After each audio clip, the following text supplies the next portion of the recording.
كده يعني ظهرت نية اتحاد كرة القدم بأن هو شريك في تخريب وتدمير الأندية الشعبية.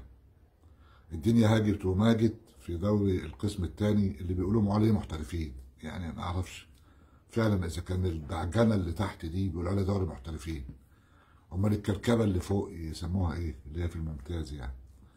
يعني طريقه التعامل مع الفرق اللي بتتاهل او بتلعب مباريات فاصله عشان توصل لدرجه الترقي، يعني منتهى الظلم انك تعمل مباراه بين فريقين يعني حتى ما فيهاش وقت اضافي وبتلعب ضربات جزاء، عايز تخلص باي طريقه وبتلعبها اللي هي المباريات الحاسمه دي على ملاعب محايده، يعني بتعذب فيها الفرق اللي بتلعب، عايز تخلص عليها.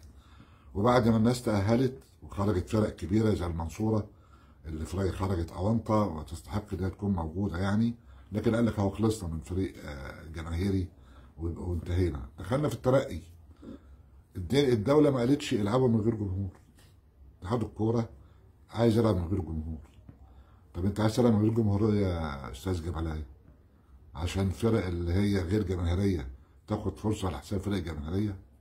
فرق زي السويس اللي بتعاني وبتقاتل وبتلم من نفسها ومن الشارع وبطوله فعلا بلد باسله فعلا، تيجي النهارده تقول لها ما تشتغل، عايزين نلعب بالجمهور، لا ما تشتغل بالجمهور. على اي اساس؟ الداخليه قالت لا، ما قالتش. الناس المسؤولين المعنيين بالامن لا والله ما حصلش. طب انت بتعمل كده ليه يا جبلايه؟ ملهاش حل تاني. وبعدين ازاي الدنيا تمشي بتكركب وكل حد يعطس ويقول لك انا رايح للوزير؟ النهارده الانديه اللي بتضررها من حكايه الجبلايه دي راح زي ما راحت للوزير في كل حاجه قبل كده، في كل حاجه. اي مشكله حتى لو مشكله لاعب بتروح للوزير. يعني انت بتشتغل ايه؟ على راي الست الفنانه الكبيره مريم، انت بتشتغل ايه؟ ايه يعني؟ اتحاد الكوره عايز ايه؟ عايز الانديه الجماهيريه وتشجع وترجع الجماهير؟ يا ناس ايام ما كانت مفيش جماهير في الدوري الممتاز كانت الجماهير بتتفرج على دوري القسم الثاني، تقوم انت تيجي في المراحل الحاسمه وتقول لك تلعب بدون جمهور؟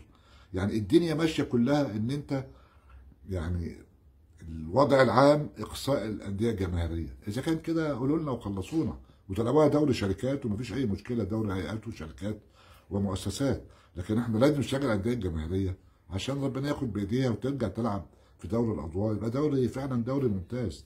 لكن دوري صامت ودوري سري تحت اشراف اتحاد الكوره، هو ده الكلام الفاضي.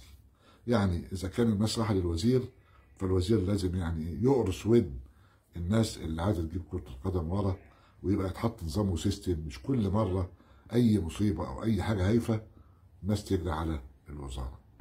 شكرا لحضرتك.